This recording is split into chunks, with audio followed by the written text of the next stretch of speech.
निरंजन गुरु sir की तरफ से जय हिंद बच्चों आज हम लोग जो है चर्चा करेंगे अनुपात एवं समानुपात अर्थात रेशियो एंड प्रोपोर्शन पर। और इसमें 10 सवाल लेंगे। अभी तो फिलहाल सिर्फ एग्जाम का मद्देनजर रख करके जो है मुख्य प्रश्नों को जो है समझाने का प्रयास किया जा रहा है बच्चों। इसके पश्चात चाहे वह RS अग्रवाल हो या RS अग्रवाल एंड दीपक अग्रवाल हो, उनके साहबों के जो है मैथमेटिक्स बुक को पढ़ाया जाएगा और उनकी विधि भी ऐसी होगी जिसे किसी ट्रिक बनाने की जरूरत, याद करने की जरूरत नहीं है। आप खुद ट्रिक रखिए और वो सारे सॉल्यूशन एक्स पर तैयार हो जाएंगे, बस 2 लाइन में हर सवाल। इसलिए बच्चों अगर आप मेरे चैनल पर नए हैं तो जरूर सब्सक्राइब कर लें और शेयर करें और कमेंट करें बच्चों। तो इसमें हमने जो सवाल लिए हैं 10 में जैसा गौर से देखिएगा, दिखाई देता है बच्चों 4 सवाल हैं, उनका एक ही आंसर होगा। इन चारों का किसी 2 वर्गों के विकर्ण का अनुपात 3:1 है तो उनके क्षेत्रफल का अनुपात ज्ञात करें। यानी वर्ग है 2 उनका विकर्ण दिया हुआ है। किसी षटभुज की भुजा 3 गुनी कर दी जाए तो पुराने और नए षटभुज का क्षेत्रफल का अनुपात ज्ञात किया जाए। 2 वृत्त की त्रिज्या या व्यास या परिधि रहे बच्चों, इस जगह अगर त्रिज्या ना होकर के व्यास कर लिख दे कि 2 वृत्तों की व्यास का अनुपात या 2 वृत्तों की परिधि का अनुपात 3:1 है तो उनके क्षेत्रफलों का अनुपात ज्ञात करें। चौथा सवाल है बच्चों, किसी 2 आयत के भुजाओं का अनुपात 3:1 है तो उनके क्षेत्रफल का अनुपात ज्ञात करें। बच्चों क्षेत्रफल होता क्या है, पहले ये बातें जाननी होगी। एक मुश्किल से 2 से 5 सेकंड में सॉल्यूशन हो जाएगा। क्षेत्रफल क्या है? जो जगह कैसा घेरे, जो जगह धरती को घेरे अर्थात नीचे कोई फर्श के आकार का हो उसको कहते हैं क्षेत्रफल। जिसमें कि धरती के अलावा ऊपर भी घेरे उसे आयतन कहते हैं बच्चों। इसे याद रखिएगा। खेत, क्षेत्र मतलब क्या होता है?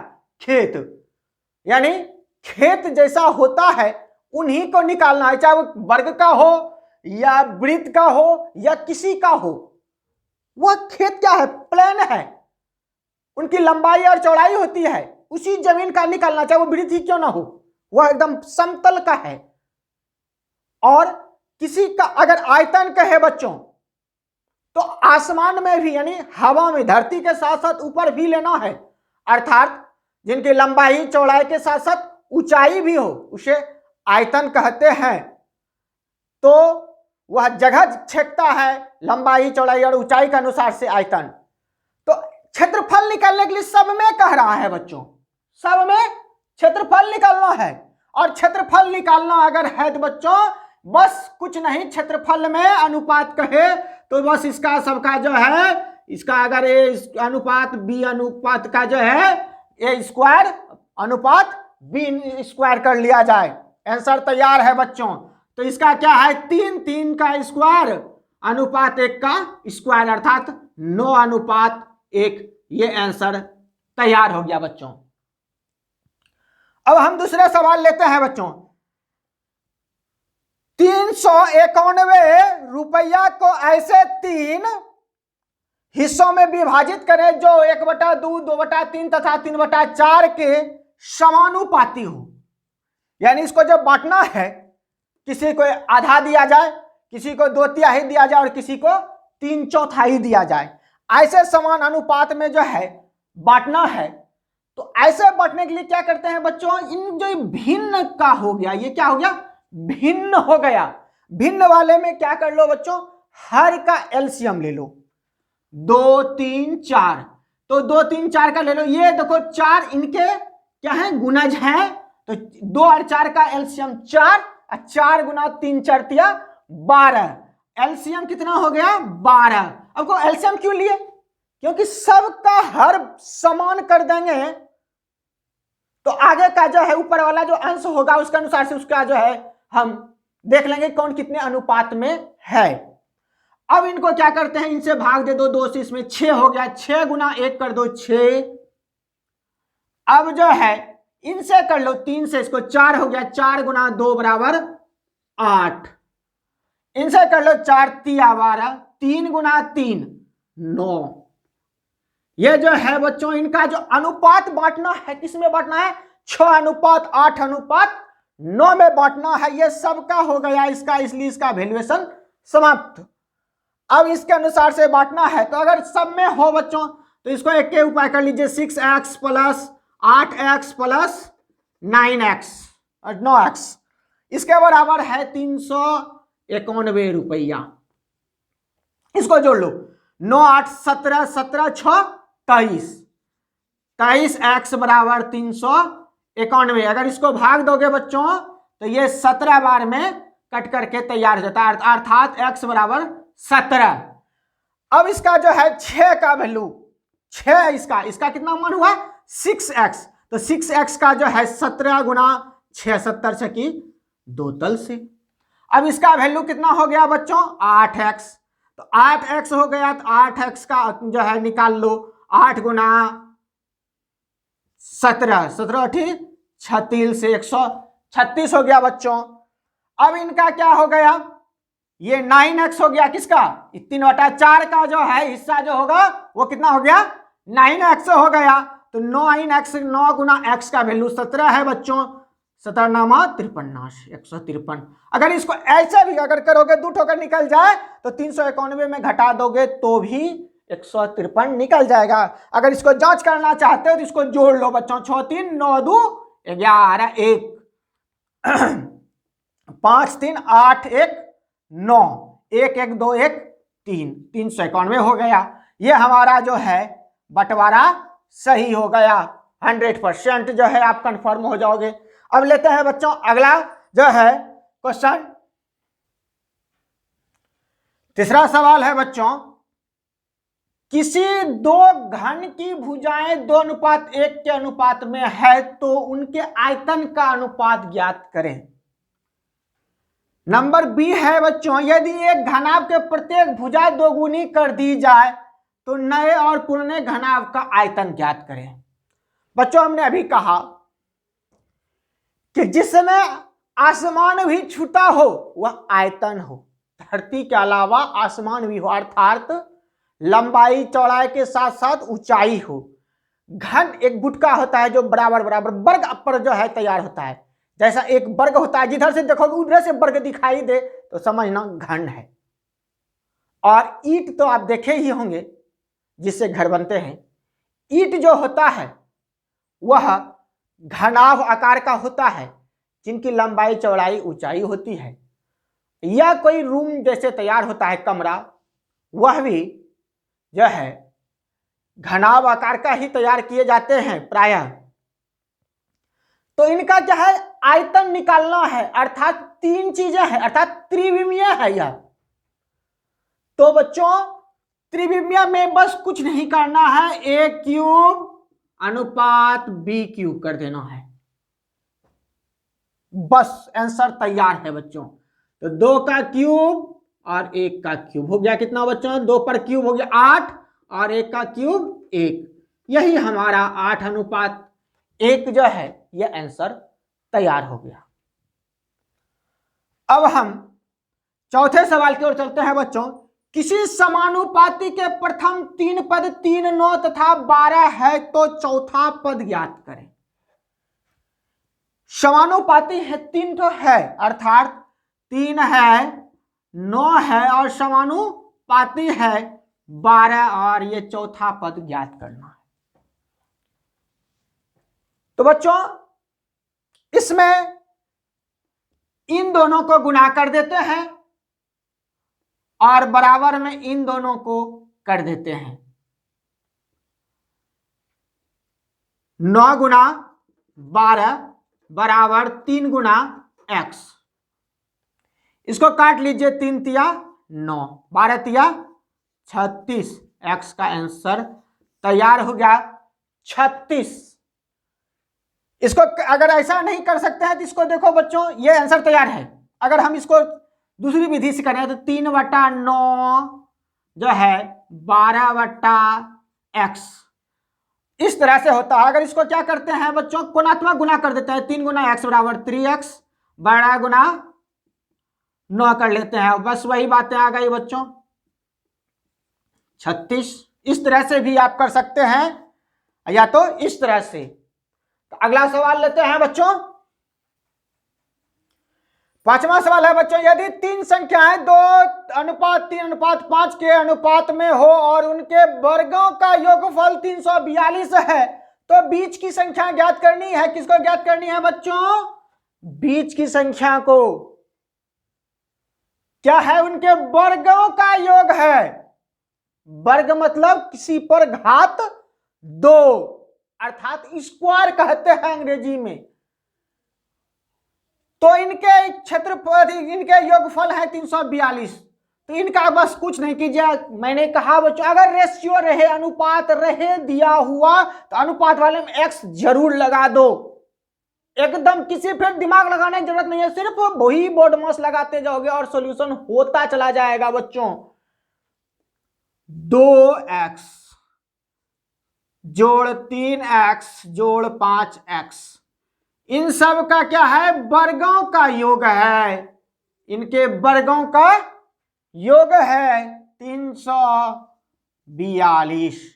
इसका करोगे 2 दूनी 4, x का स्क्वायर x स्क्वायर हो गया, फिर 3 तिया 9, x का भी करोगे स्क्वायर तो x स्क्वायर हो जाएगा। फिर जो है 25 x स्क्वायर और जो है 342 हो गया। इसको जोड़ लो बच्चों। इसमें से क्या करते हैं, एक्स स्क्वायर वाला जब हम x या y वाला जब हम जोड़ते हैं बच्चों, अगर सबका पावर समान हो तो उसको ज्यों का त्यों हम लिख देते हैं। और इसको 4, 9 और 25 को जोड़ लो बच्चों। 9 4 13, 28 3 38, एक्स स्क्वायर बराबर 342 हो गया। इसको कटा दो, ये 9 बार में कट रहा है बच्चों 38 से। एक्स स्क्वायर बराबर हो गया 9 और एक्स बराबर कितना हो जाएगा बच्चों? एक्स बराबर हो जाएगा, ये जब स्क्वायर पार हो जाता है तो रूट बन जाता है। कोई भी अगर हम स्क्वायर को अगर हम पार कर देते हैं बराबर के पार तो वह रूट बन जाता है। अगर रूट को पार कर देते हैं बच्चों तो स्क्वायर में बदल जाता है। बीज गणित वाला एक है वीडियो बच्चों, उसे तुम देख सकते हो। तो ये हमारा x बराबर हो गया क्या? 3, क्योंकि इस पर जब जो है अगर इसको हटाएंगे तो इधर आएगा तो रूट हो जाएगा, और रूट जब हो जाएगा तो रूट 9 का वैल्यू 3 हो जाता है। अब कहता है बीच वाले को निकालना है 3 का, तो 3 का वैल्यू निकालना है। तो 3 का वैल्यू क्या होता है? 3 है तो 3 गुना 3x है तो 3 गुना 3 बराबर 9 हो गया। और जो है बच्चों इनका आंसर तैयार हो गया। अब हम इनके छठे पर चलते हैं बच्चों सवाल पर।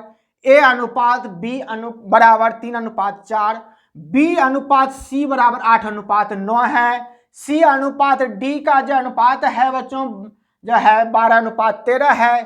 तो a अनुपात b अनुपात c अनुपात d का अनुपात जो है ज्ञात करना है करें, तथा a अनुपात d भी ज्ञात करें।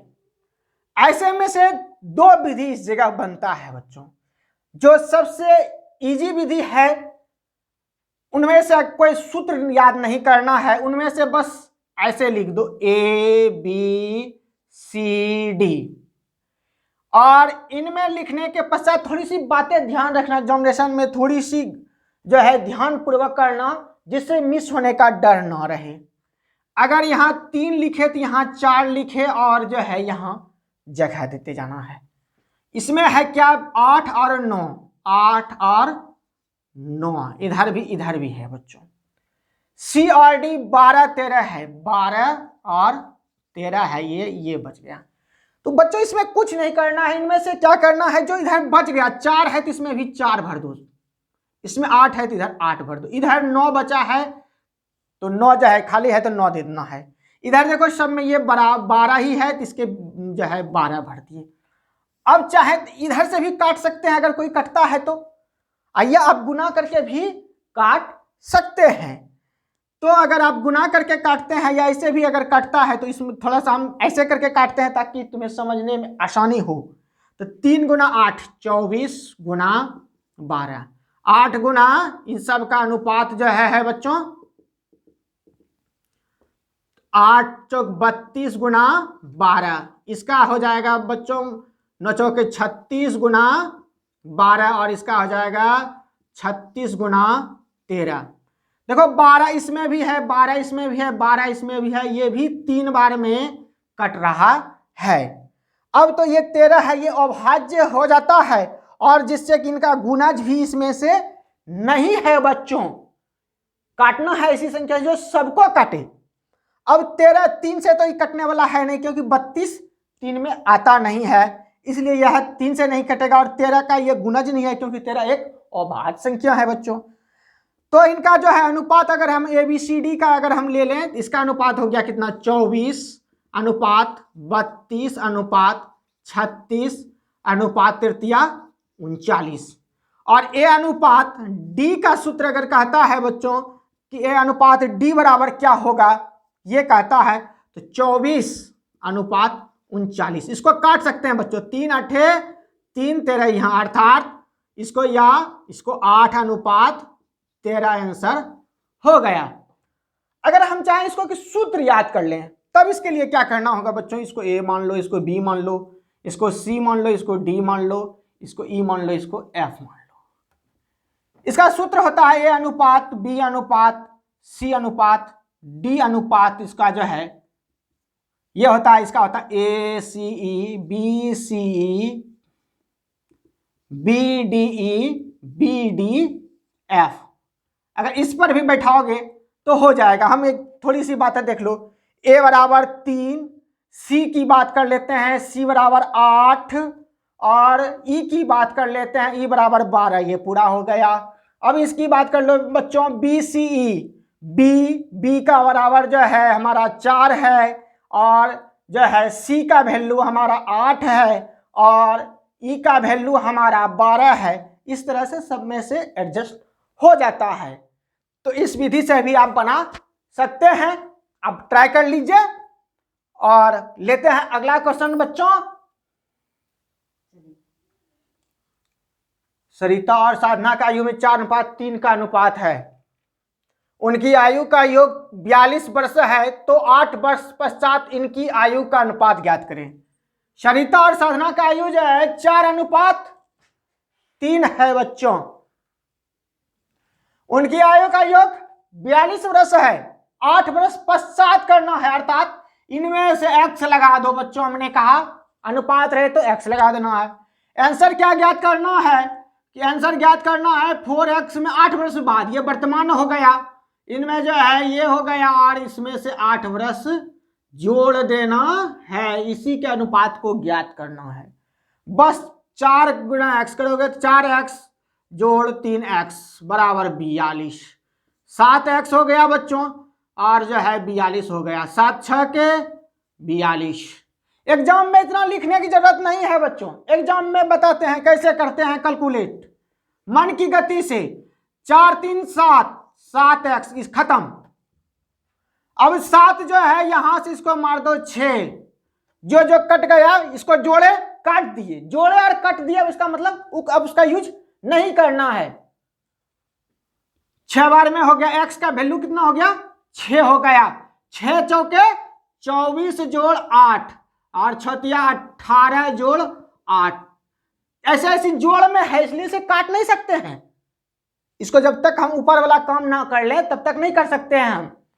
तो 24 और 8 को कर लो 32, 18 और 8 को कर लो बच्चों 26, ये कटता है 2 16 और ये 13, अर्थात 16:13 इनका आंसर तैयार हो गया।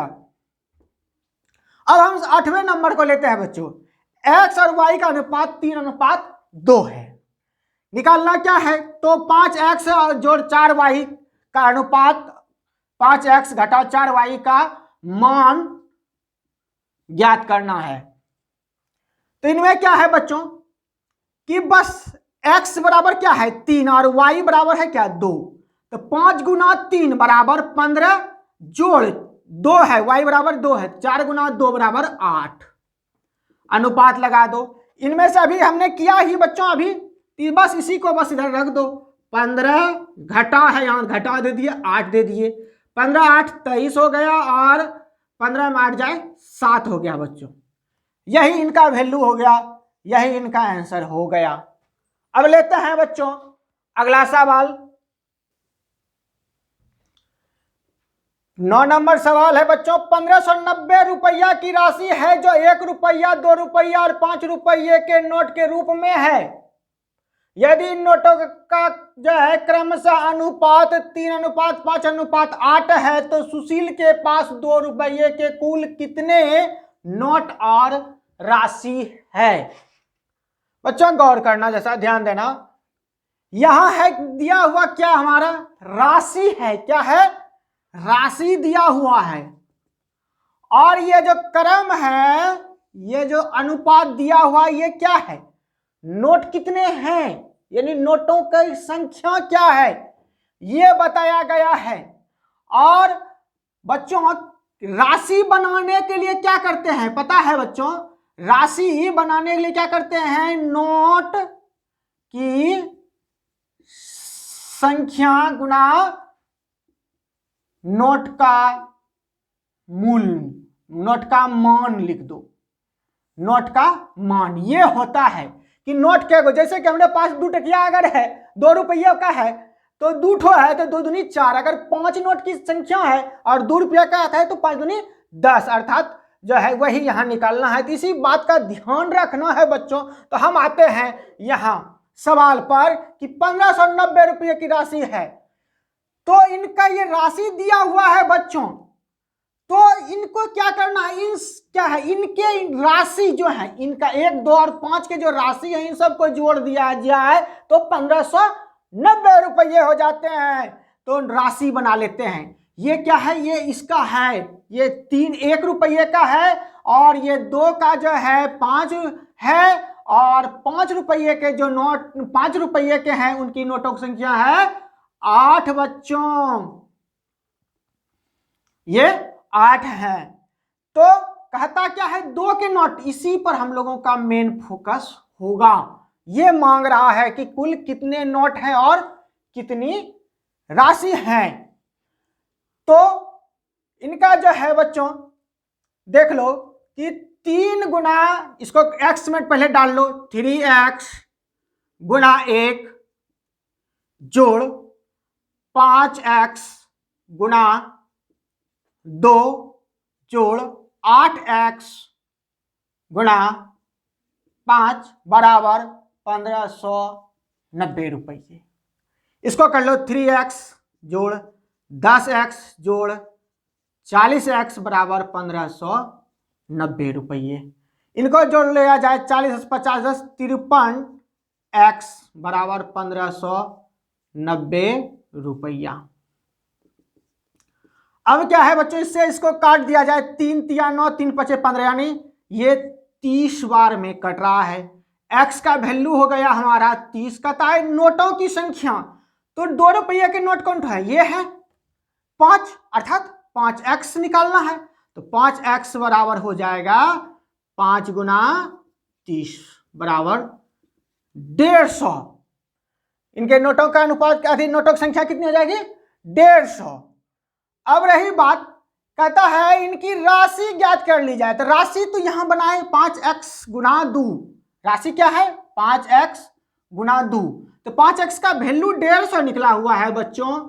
इसको 2 से गुना कर दिया जाए बराबर 300। ये आंसर आपका तैयार हो गया बच्चों। अब हम अंतिम सवाल लेते हैं बच्चों।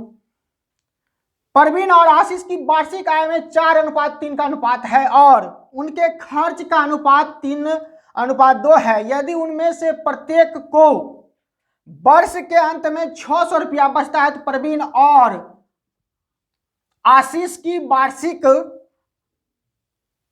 आय ज्ञात करें।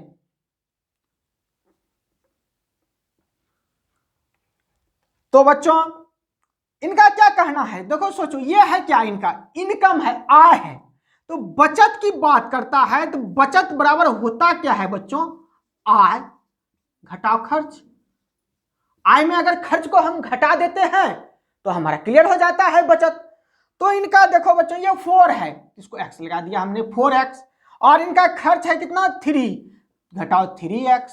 कहता है सब प्रत्येक को, यानी इसके बराबर भी बचता होगा किसको, इसको भी, जो है ये है आशीष का, आशीष का ही बचता होगा 3x माइनस 2x।